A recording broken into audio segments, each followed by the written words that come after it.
Promise of Glory by C.X. Moreau. Prologue. History is no more than the lies agreed upon by the victors. Napoleon Bonaparte. From a report written by Robert E. Lee and sent to General Samuel Cooper, C.S.A., Adjutant and Inspector General, Richmond, Virginia, shortly after the Battle of Sharpsburg. Capture of Harper's Ferry and operations in Maryland. The enemy having retired to the protection of the fortifications around Washington and Alexandria, the army marched on the 3rd September towards Leesburg.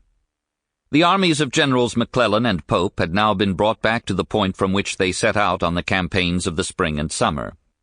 The objects of those campaigns had been frustrated, and the designs of the enemy on the coast of North Carolina and in western Virginia thwarted by the withdrawal of the main body of his forces from those regions. Northeastern Virginia was freed from the presence of Federal soldiers up to the entrenchments of Washington, and soon after the arrival of the army at Leesburg, information was received that the troops which had occupied Winchester had retired to Harper's Ferry and Martinsburg. The war was thus transferred from the interior to the frontier, and the supplies of rich and productive districts made accessible to our army. To prolong a state of affairs in every way desirable, and not to permit the season for active operations to pass without endeavoring to inflict further injury upon the enemy, the best course appeared to be the transfer of the army into Maryland. Although not properly equipped for invasion, lacking much of the material of war and feeble in transportation, the troops poorly provided with clothing and thousands of them destitute of shoes, it was yet believed to be strong enough to detain the enemy upon the northern frontier until the approach of winter should render his advance into Virginia difficult, if not impracticable. Influenced by these considerations, the army was put in motion, D.H. Hill's division, which had joined us on the 2nd, being in advance, and between the 4th and 7th of September crossed the Potomac at the fords near Leesburg, and encamped in the vicinity of Fredericktown.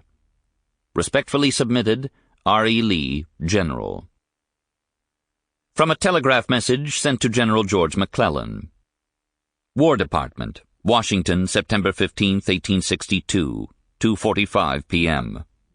Major General McClellan, your dispatch of today received. God bless you and all with you. Destroy the rebel army, if possible. A. Lincoln. Chapter 1. A storm had come up that afternoon, the thunderhead rising black and ominous until the rains broke, leaving the roads and men sodden in its wake. The air had been thick with rain for an hour or more while the storm raged. Sample complete. Ready to continue?